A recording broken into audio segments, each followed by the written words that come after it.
faut-il croire les chiffres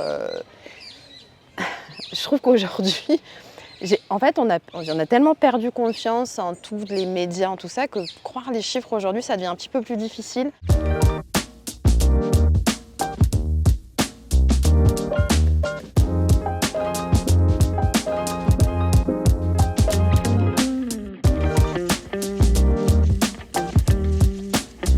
Je suis marin de Basquiat, je suis nantais depuis maintenant 8 ans. Je m'appelle Isabelle Bels, je suis marseillaise depuis 50 ans. Tracy Lixfé, je suis animatrice jeunesse. Je m'appelle David, je suis chauffeur VTC. J'ai 14 ans, je suis lycéenne et copain du monde au Cercle populaire français.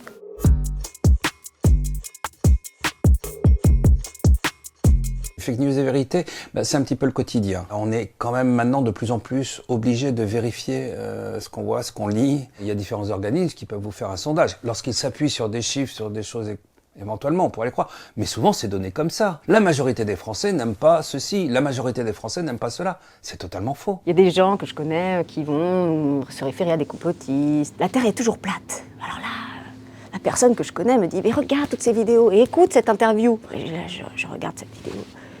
Et je me dis, mon Dieu, on peut faire passer n'importe quoi pour vrai. C'est totalement 2025. On a vraiment accès à toute l'information et je pense qu'on n'a pas nécessairement besoin de tout ça. Ça nous pollue énormément l'esprit. Avant, il y avait vraiment des spécialistes dans chaque domaine et on acceptait ça. Et aujourd'hui, on veut être spécialiste de tout aussi. Moi aussi, je peux savoir mieux que le mec qui il est docteur, mais moi, je sais mieux. Fake news, vérité sont terriblement d'actualité. Avec Trump, bien sûr, qui véhicule des idées complètement fausses. Les gens ont besoin, je pense aussi, de croire à quelque chose en ce moment, même si ce sont des idées qui peuvent paraître complètement saugrenues, parce que beaucoup de personnes peuvent être un petit peu isolées ou une envie d'appartenir à un clan. Celui qui m'a quand même beaucoup marqué, c'est quand il y a eu le Covid, que ce soit par rapport à l'État, que ce soit les complotistes, les politiques. En fait, on ne savait plus vraiment qui croire. Est-ce que vraiment on veut notre bien? Est-ce qu'on veut pas notre bien? La démocratie, c'est quand même aussi le droit à l'information juste. Donc là, c'est quand même beaucoup remis en question. Je pense en fait à tous ces vidéos qu'on voit sur TikTok notamment. On n'a pas tellement en fait de ressorts, de moyens pour distinguer le vrai du faux. En fait, on peut distiller des mauvaises informations et manipuler très vite la population. Ces derniers temps, c'est assez dur de distinguer entre la vérité et les fake news parce qu'on va dire que maintenant ça se ressemble tous grâce à l'IA et c'est un énorme problème de la société. Les gens ils vont essayer de se méfier et ne plus avoir confiance dans leur gouvernement. À l'ancienne, à l'époque, on appelait ça des ragots. Aujourd'hui, c'est des fake news. On est plus dans la manipulation aujourd'hui que dans le vrai. Que ce soit dans tous les partis politiques, que ce soit dans le système, la société, il n'y a que ça en fait. Si on disait tous les jeunes des quartiers sont des délinquants, mais ça va être peut-être à notre échelle et nous, 1 sur 10. Ça stigmatise plus qu'autre chose. Fake news et vérité, ça évoque pour moi tout simplement les médias. La réalité du terrain est souvent différente à celle qu'ils nous donnent. Ils nous disent par exemple qu'ils nous aident, alors que nous, on n'a jamais touché d'aide. En démocratie, normalement, on ne fait pas de fausses statistiques aussi souvent. C'est plutôt de la propagande. Si on reprend l'exemple du Covid, pas besoin de masque, non, pas utile. Pourquoi? Parce qu'on n'en avait pas. Et puis d'un coup, si, le masque devient obligatoire. Donc à force de voir des scandales, oui, tout est en doute. Les fake news, ça prend autant de place parce qu'on a un manque de transparence, mais je pense qu'on a plus de démocratie aussi aujourd'hui. C'est-à-dire que la démocratie nous permet cette expression-là, et donc pour les fake news, ça permet ce développement-là. Je ne suis pas que l'information mainstream, je vais chercher toutes les sources, tout ce qui est sur la toile, les sites privés, d'information. Les gens, on leur laisse dire n'importe quoi. C'est ça la démocratie, il faut faire le tri. C'est comme quand on va aux champignons, on ne mange pas tous les champignons. On passe d'un mode sur les JT classiques entre guillemets à 20h à peut-être un mode d'information qui vient tout au long de la journée à nouveau sur les réseaux sociaux. Et aujourd'hui, en fait, les informations et la politique se retrouvent dans ce système-là de qui plaira le plus, qui aura le plus de clics, qui aura le plus de vues. Ça fait qu'en démocratie, on a aussi beaucoup plus de doutes. Les statistiques, ça peut aussi justifier certaines actions politiques. Si par exemple une fake news permet à un parti d'arriver au pouvoir, la fausse information a une incidence dramatique sur la démocratie. Chaque fake news, c'est un coup de couteau dans notre régime démocratique. Et j'ai pas l'impression qu'on fasse grand-chose contre ça. Il y a toujours eu des fausses vérités. C'est juste qu'aujourd'hui, à notre époque, disons qu'elle s'est démocratisée. Sur un sujet, entre guillemets, banal, il n'y a pas forcément de répercussions. Mais il y a des sujets sur lesquels la fake news peut mener à de réelles divisions. Pour la démocratie, c'est très compliqué. Démentir une fausse information, le temps de déconstruire ce mensonge va prendre énormément de temps. La démocratie, elle s'entretient parce que il y a des doutes, il y a des nuances et qu'on peut se parler. À partir du moment où on ne peut plus échanger, on ne peut plus argumenter, et surtout quand il n'y a plus de nuances, le jeu du mécanisme de la démocratie ne peut plus fonctionner.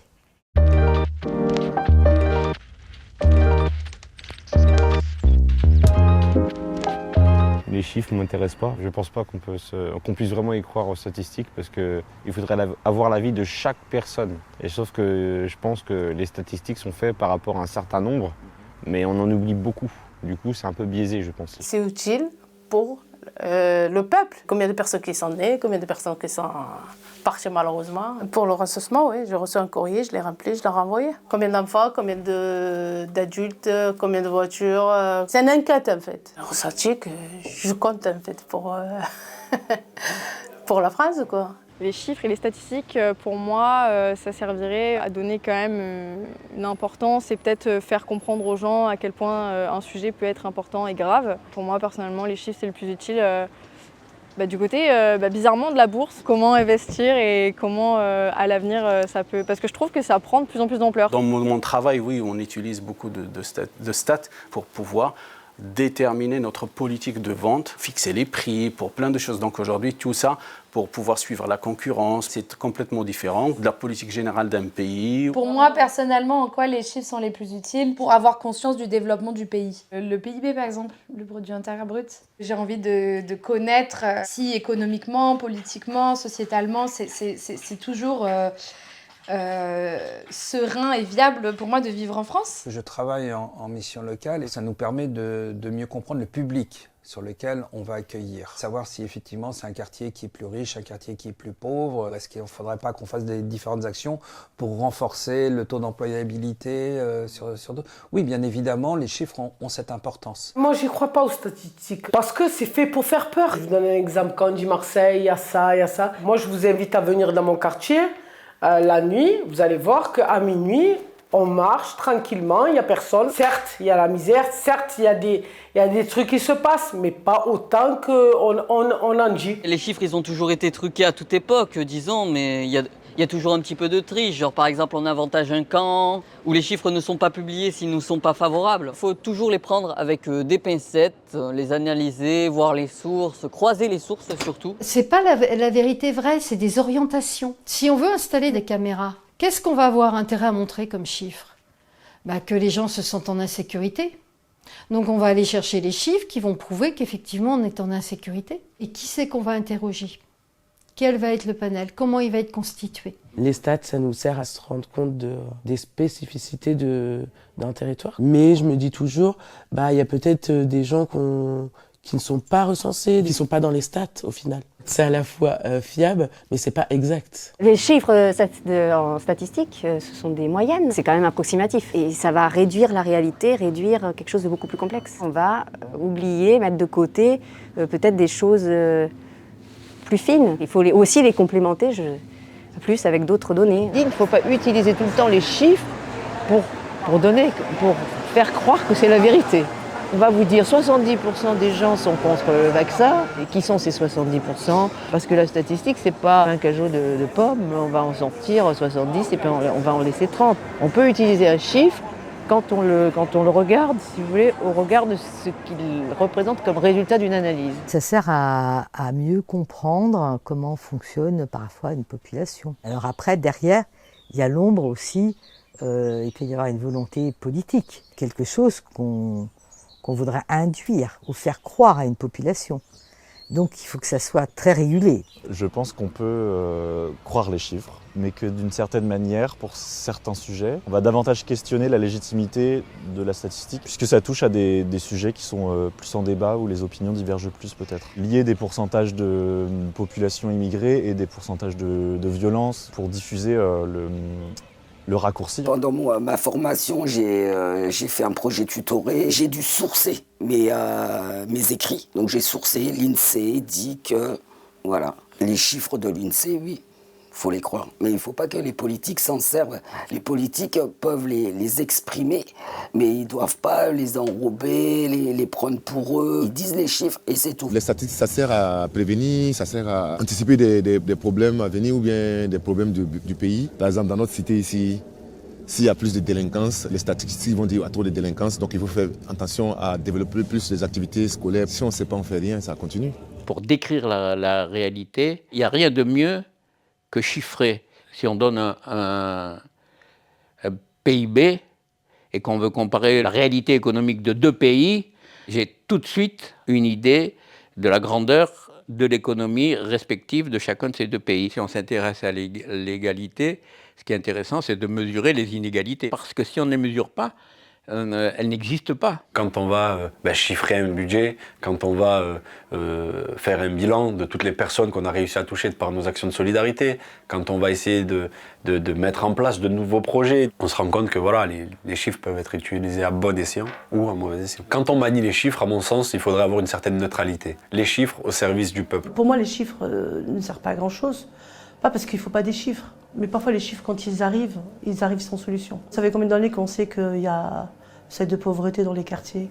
Qu'est-ce qu'on a fait? Les chiffres, ils doivent être là pour faire bouger les lignes.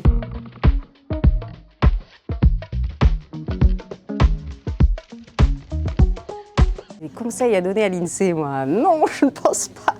On ne pourrait pas interroger l'ensemble de la population, c'est pas possible. C'est une science inexacte, point. Ça dépasse mes compétences de donner des conseils à l'INSEE. Qu'est-ce qu'on peut faire pour faire bon usage des chiffres? Alors là, ça devient une question de philosophie politique. J'arrive difficilement à concevoir une autre manière de diffuser la vérité statistique qu'en passant par les médias grand public. Je trouve pas ça assez visible. Et je trouve que c'est pas assez actuel. Même leur site, on comprend pas forcément où trouver les chiffres. Moi, j'ai jamais vu par exemple sur les réseaux sociaux, parce que c'est le plus important, l'INSEE sur les réseaux sociaux. Et vu qu'on s'informe par là, vaut mieux s'informer sur des informations qui sont vérifiées plutôt que de se laisser avoir par des bêtises. Je leur conseillerais de vraiment, dans un premier temps, faire connaître ce qu'est l'INSEE. Je me dis en fait, surtout pour les jeunes générations, il y a peut-être un taf à faire là-dessus sur qu'est-ce qu'est l'INSEE, redorer un peu cette image-là qu'il pouvait avoir avant d'utilité publique. Les conseils que je donnerais, c'est d'être transparent. Mais aussi de faire en sorte que ce soit facile pour les personnes de les comprendre. Les gens auraient peut-être plus confiance dans les chiffres qui sont donnés. C'est relativement important d'avoir confiance dans un pays où c'est difficile d'avoir confiance. Connaître exactement la source des chiffres qui vont leur être fournis. C'est vrai qu'on voit soit le taux de violence, de délinquance qui augmenterait, basé sans doute sur les chiffres fournis par la police. Ces chiffres peuvent être instrumentalisés par certaines personnes mal intentionnées pour créer un climat, par exemple, de peur. Le seul conseil que je peux donner à l'INSEE pour avoir des chiffres concrets et réels, c'est tout simplement d'aller dans plusieurs quartiers avec un notaire ou quoi que ce soit. Et là, comme ça, au moins, il y aura les chiffres certifiés et des chiffres réels, concrets. Moi, j'ai jamais vu des personnes de l'INSEE sur le terrain. Alors, c'est un organisme qui parle de nous citoyens. On a beaucoup de gens que moi, j'accompagne qui ne sont pas inscrits dans les structures, dans le système. Ceux-là, pour moi, ils sont invisibles. Et j'aimerais bien un jour que l'INSEE revienne et nous dise, vous voyez les chiffres qu'on a refait remonter.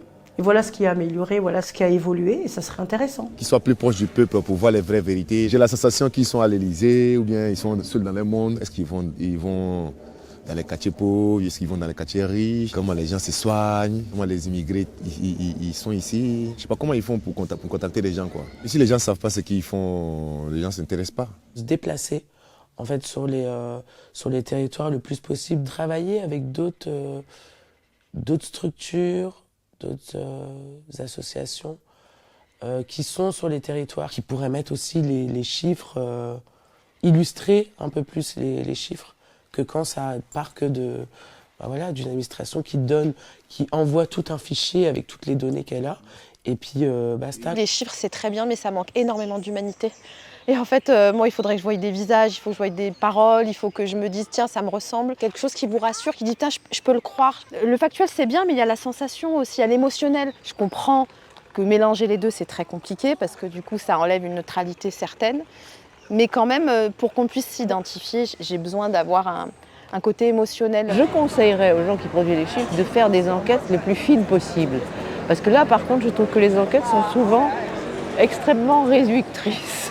C'est-à-dire qu'on vous dit, est-ce que vous êtes d'accord avec ça? Un peu, beaucoup, passionnément, pas du tout. Peut-être qu'il faudrait utiliser, si vous voulez, des questionnaires ouverts et prendre le temps de les analyser. Si c'est plus fin, à mon avis, ça permet de saisir plus finement les nuances d'une situation. Qu'on ait confiance envers votre travail, envers vos chiffres, je crois que c'est pas le vrai débat. Il faut des contrôles sur les diffusions, sur les réseaux sociaux. C'est vrai que c'est la démocratie, on peut tout raconter comme on veut, mais quand on a affaire à des histoires qui sont fausses et qu'on le sait, c'est vraiment pénalisé.